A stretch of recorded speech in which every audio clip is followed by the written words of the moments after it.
Hello and welcome to the Golden Wheel Tavern. It's so good to see you all again today. The new faces, the old faces, the bards, the bears, the birds, the bees. It's good to see you all again. We are back with another discussion, and we're back with something a bit different. We have changed things up, so if things sound different, well, just know we're trying something new. We are doing something different because there is no drink and there are no tales from the tavern's tables. We had some scheduling things, basically a couple different things came up, so our players were unavailable 2 weekends in a row, or 2 of our D&D weekends in a row.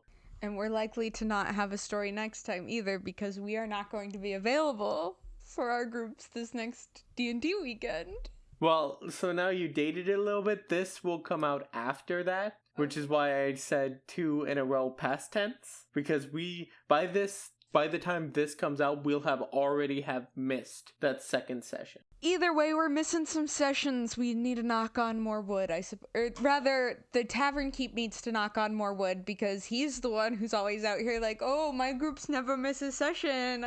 I'm so blessed. I never say my groups plural because the Sunday group has always been scabby.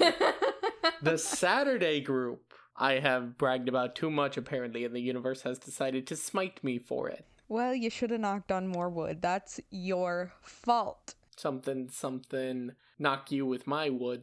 That's so? Yeah. I think we're imagining 2 different things. Oh, what are you imagining? You taking a 2x4 and smacking me upside the head. And if you want to hear the audio of me smacking the bartender upside the head with a 2x4, you can't get it anywhere. But what you can get is extended intros, outros, goofs, gaffs, side conversations, and whatnot that we've cut. All of those stay in for the most part. I do have final say, and occasionally there are stuff I decide is unfit even for Patreon. But if you want the stuff that I deem is unfit for general consumption, you can go to patreon.com/thetavernkeepsguide and subscribe there for at least $5 a month. If you do so, you get the Patreon cut, which, like I said, contains the cold open, the cold outro, goofs, gaffs, side conversations, and everything else. So if you want to have more content, go there and subscribe. In all actuality, the best way you can support us is word of mouth. Tell others about the podcast, whether that's via social media or whether that's in person. If it's through social media, you can find us on Twitter, TikTok, Tumblr, Mastodon, Blue Sky. I think those are all the social medias we're on. If you want to spread a word of mouth, please do. That's really what helps us the most. Spreading the word, getting growth, that's what's important to us, more important than anything else right now, and we absolutely appreciate it. Now, on to our tavern's talking topic for today, which is growing up is difficult. We're going to be talking about character progression. Now, character progression represents your character gaining power over time in a system. Whether this is a lot of power or little power depends on the system. How often this happens depends on the system. And the person running the system. Some systems it's very DM dependent. We're going to be talking about types of progression, and we're going to be talking about 3 main types of progression. But we'll start with what I think most people will be familiar with, which is class/archetype levels. If I say class levels, almost anyone listening to this will know what I'm talking about. The most prominent example is Dungeons and Dragons. Also, Pathfinder, Girl by Moonlight. Many TTRPGs use this because they follow in the footsteps of Dungeons and Dragons. Class progression is pretty simple. You pick a path and your progression goes along that path. There's a lot of stuff that's usually predetermined for you. I don't have much to say on it. You can't nod your head at the microphone. I am nodding my head at the microphone, and all of our listeners are seeing me nod my head at the microphone. Oh, okay. If I was a listener, I would not be seeing it because I can't picture things like that. Uh-huh. Shout out to all my listeners who can't picture things. There's pros and cons, of course, to all of this. So the pros for class/archetype levels, pretty clear.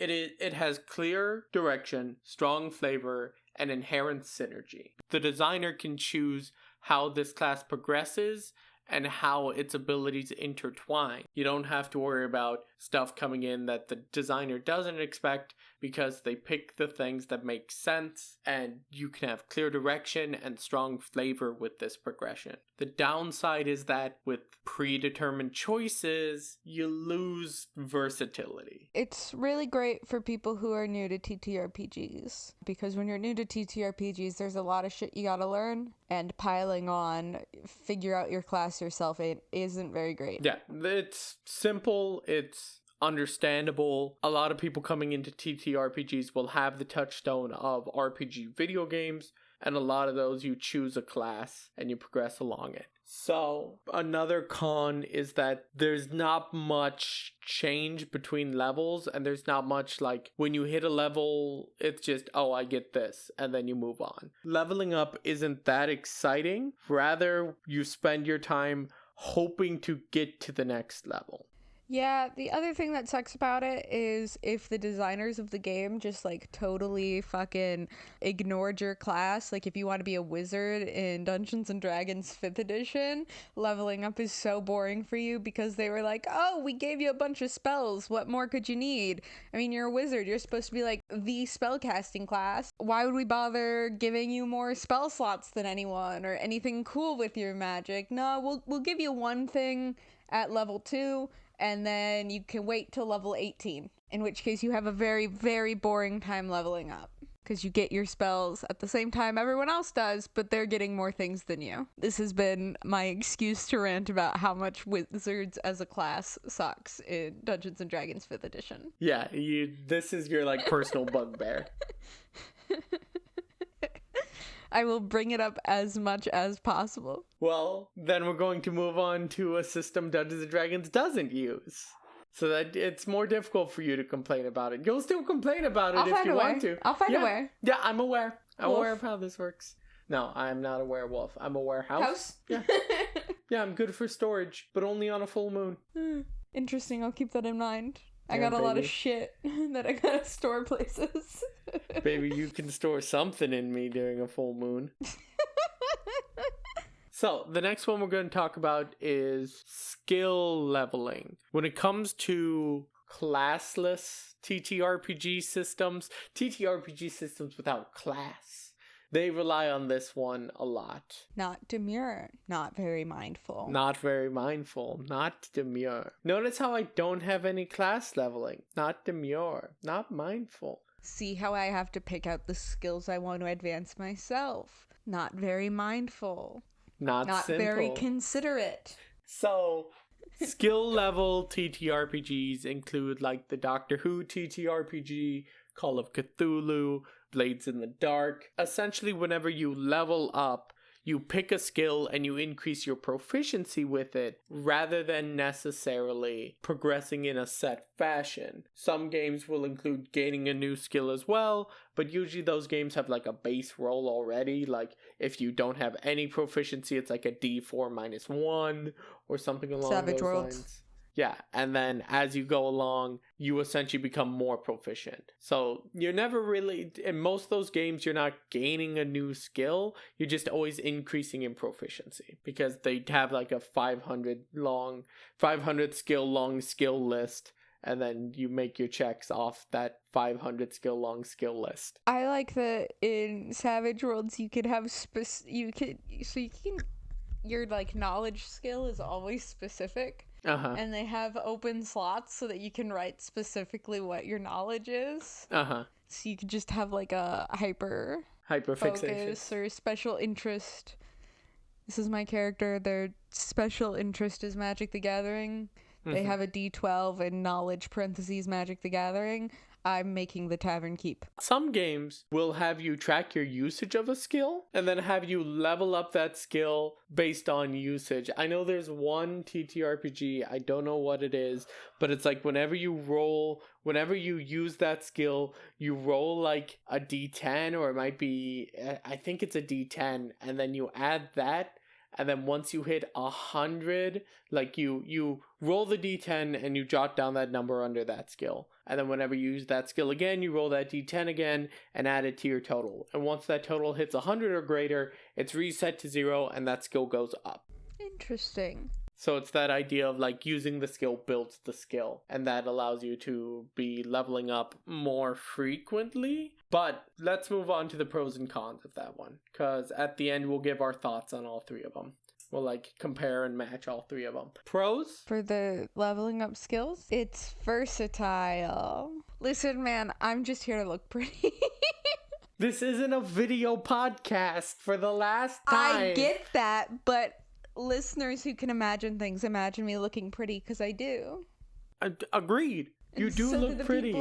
The strangers at the store think I'm pretty too. So skill leveling up has a lot of versatility and customizability. You can choose which skills you're leveling up in a way that really like fleshes out a character. There's a certain amount of granularity as well. You can be like, okay, this person is good at this, but they're slightly better at this other skill than they are at this other skill. So like there's granularity, and you can really get into the weeds on it when making a character. You can basically be whatever quote unquote class you want to be, because you're just making up the class that you are. I know some of them, like Savage Worlds, like at the beginning of the book, they're like, hey, these are our recommendations for the skills to take if you want to be similar to a cleric or a paladin or a mad scientist or what have you.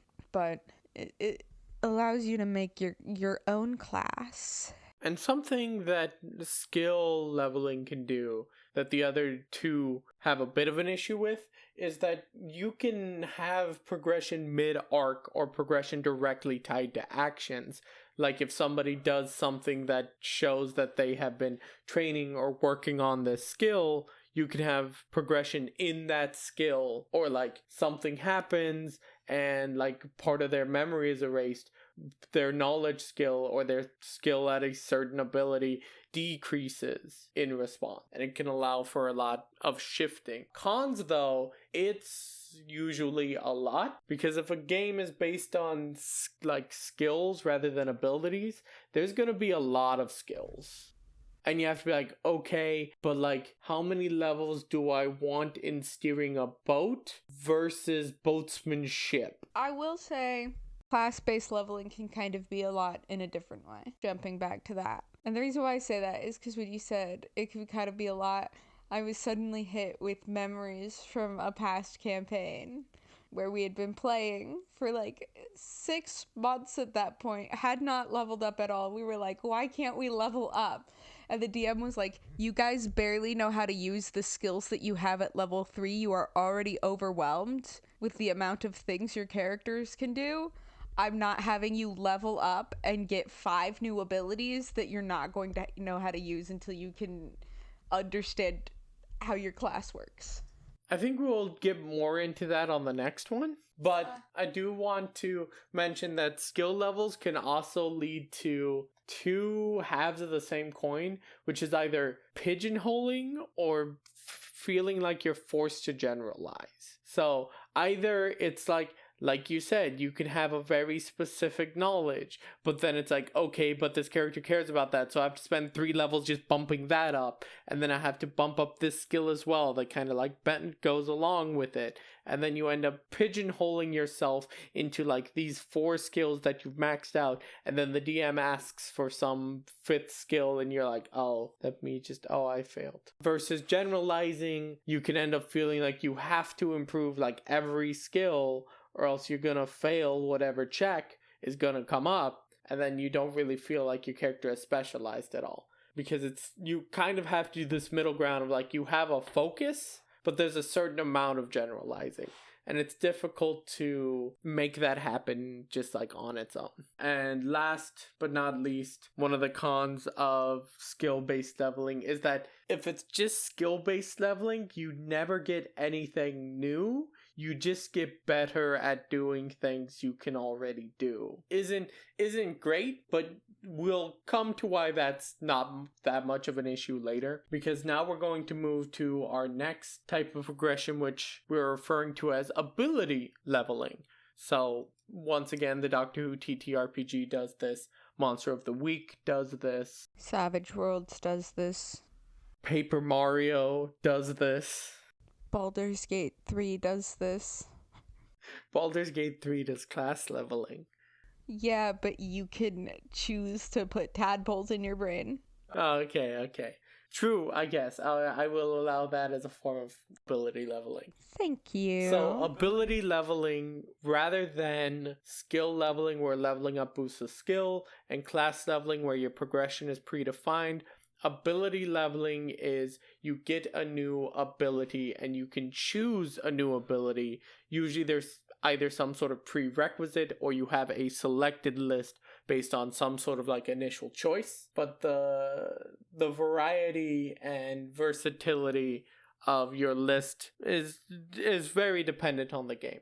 For example, Monster of the Week, you basically choose a class when you start, and then that will determine what abilities you can select on level up.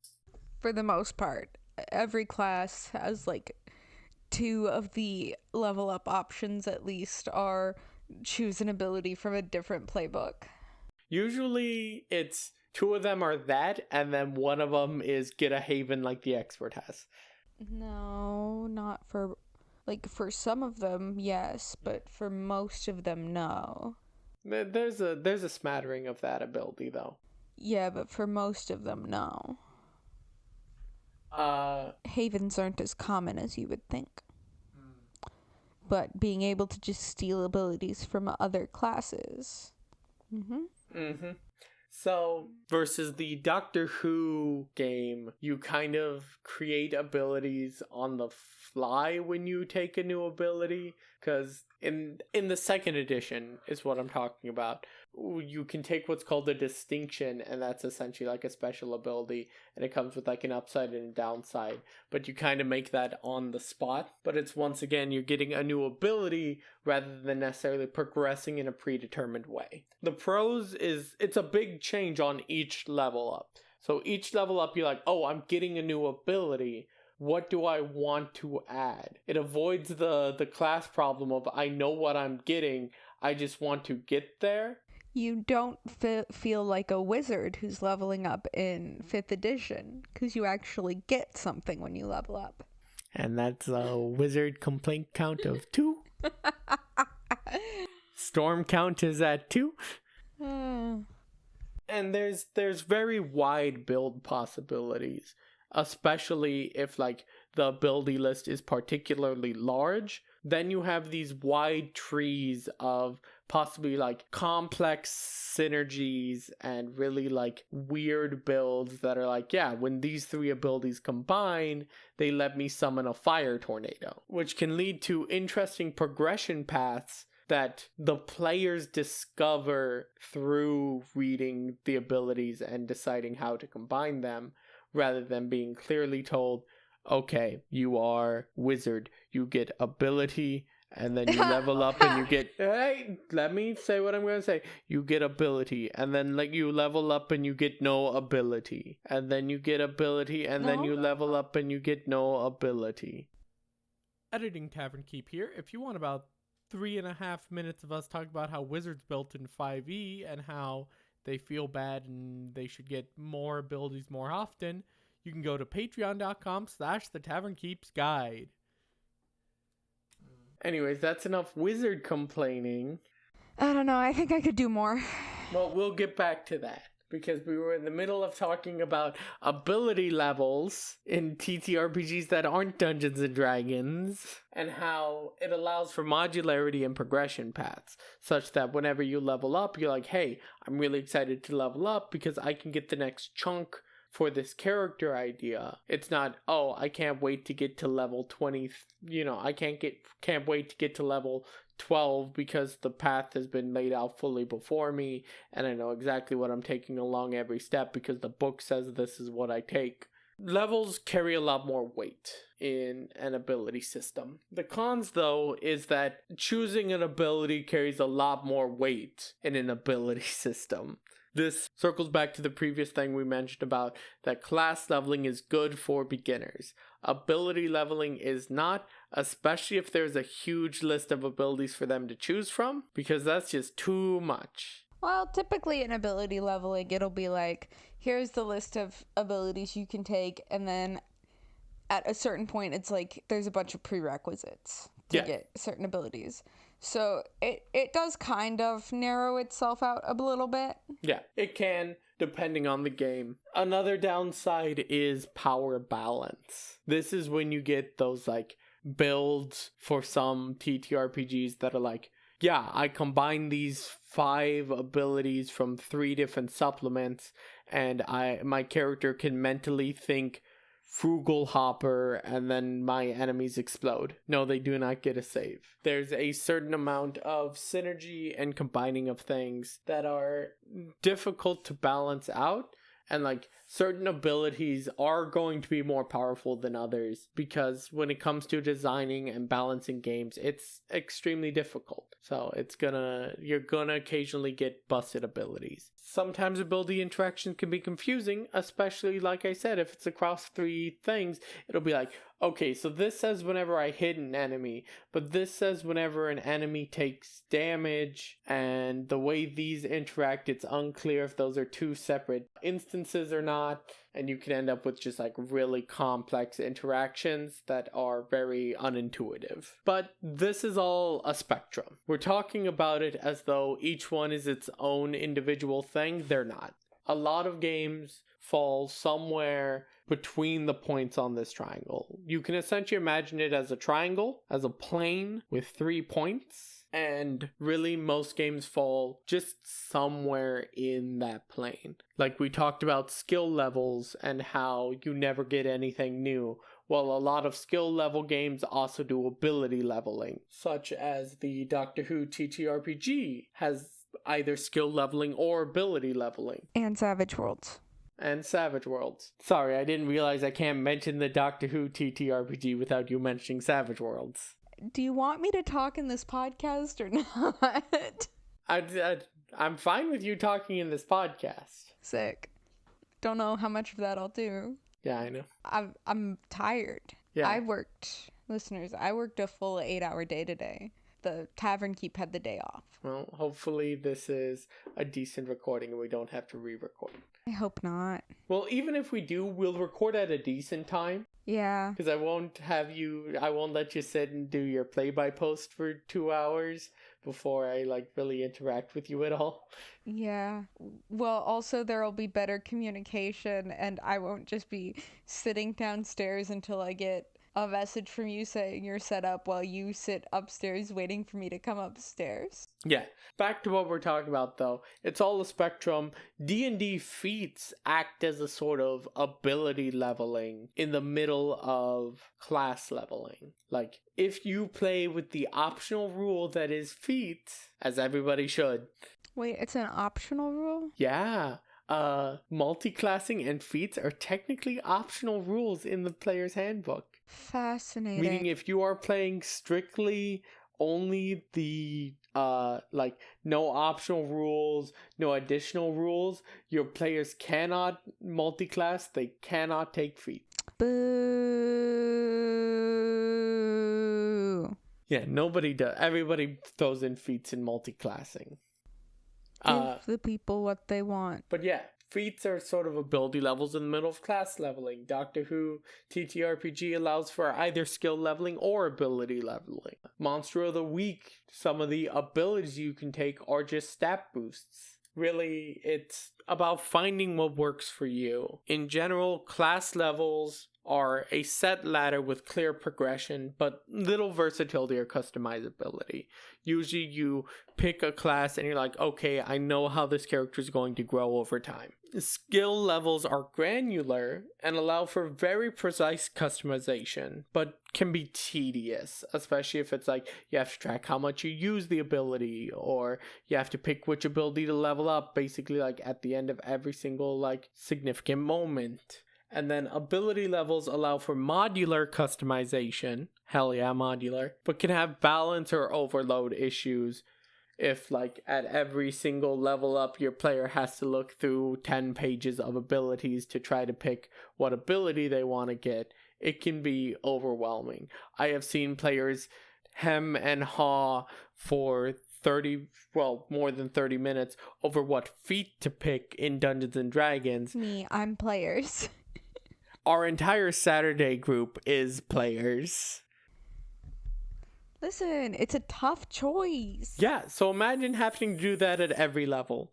Listen, if I had to do it at every level, it would be a little bit easier because I wouldn't be sitting there like, okay, well, I gotta make this one count because I can't do it again for 4 levels. Yeah, so it's about finding what works for you. Each has their strengths and weaknesses, and most TTRPGs sit, on at least on one of the lines connecting the two corners, if not somewhere in the middle. But that's enough about progression. We move on to the next segment, the Quiz Bowl. Actually, wait, sorry. Yeah, I was gonna say, you just handed me one. I was gonna accuse you of cheating. Yeah, we can't have another cheating scandal for the Quiz Bowl. Speaking of Quiz Bowl,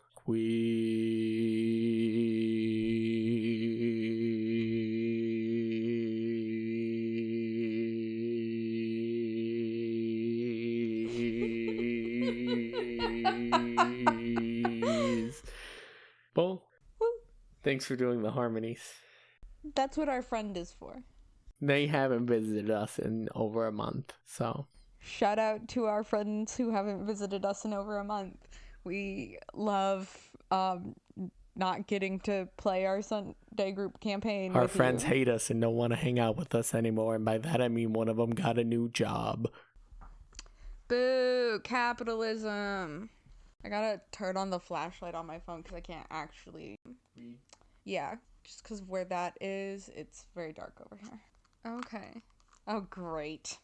Sorry. The second question on here, it says the words Magic the Gathering. Hell yeah, Magic the Gathering. So I guess we'll start with that. The 5 mana colors of Magic the Gathering correspond to the colors of the 5 heads of what D&D dragon god?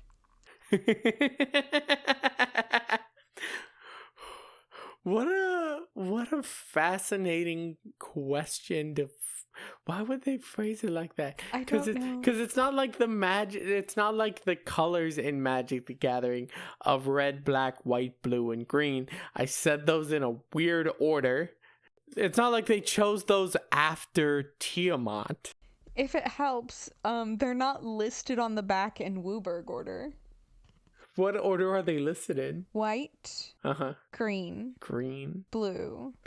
Red. Black. Yeah, that's not either direction around the circle. That's like you zigzag back and forth across the circle. Yeah, that's literally like you. Anyways, maybe that's just like the way to present dragon colors. I don't know. But no, it's not like Richard Garfield chose those colors after Tiamat. I don't think he did. So, anyways. We're gonna go, this next question I'm also choosing because it's a question about media other than Dungeons and Dragons, but relates to Dungeons and Dragons. Weird. What Rocky Horror Picture Show actor played Xylus, I think that's how it's pronounced, head of the Thieves Guild of Antaeus, I think that's how it's pronounced, in the 2000s Dungeons and Dragons movie? Is it Tim Curry? No. Damn. Otherwise, I would have said we need to watch that movie. It was Richard O'Brien, who played Riff Raff in Rocky Horror and wrote the original musical. Oh. Well, now you know that Riff Raff is in the 2000s Dungeons and Dragons movie, which I've heard is not good. I've heard Honor Among Thieves is very good, though. 1, 2, 3, or 4? Or roll the pink one. Roll the pink dice. If you see the latest TikTok the Tavern Keep put up, you would understand. Yep. Go to the TikTok. Well, it might not be the latest one by the time this comes out. It's the latest one at the time of recording. Yep. So you can use that information to figure out around what time we recorded this. The one about baby's first dice set. Anyways, 2. Listeners, now you get to hear me put dice back in a container. What undead monster drains life energy and has a name that simply meant person in Middle English? White. Yes. I don't know why I knew that.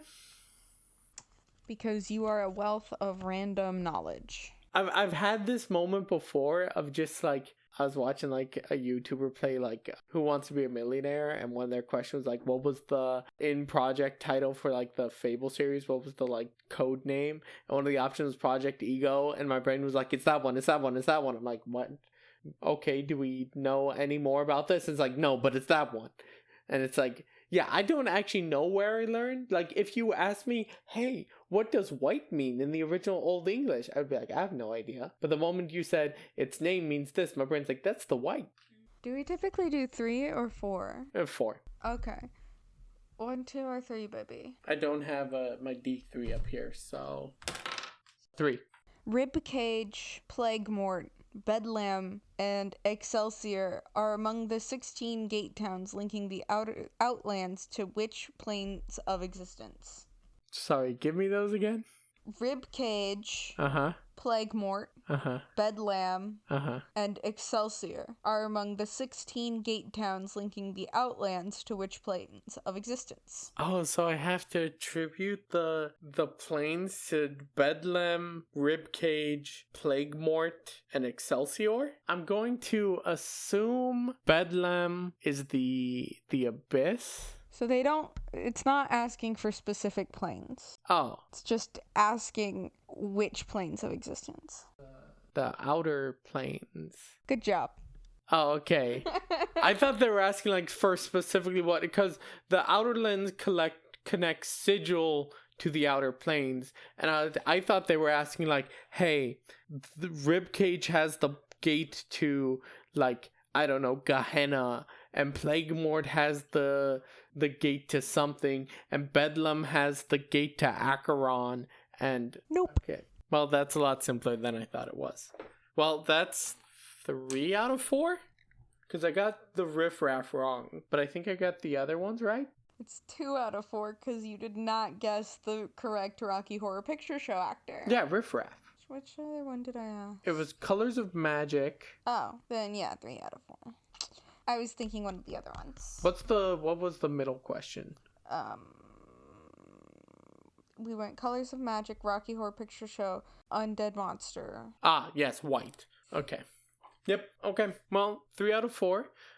If you want the other 2 questions, which we give in an after segment, you will have to go to patreon.com/thetavernkeepsguide and subscribe at least $5 a month to get the extended intro, outro, all the bits and bots and bobbles, and hell, join the Discord. The Discord link in the description. Join the Discord, hang out.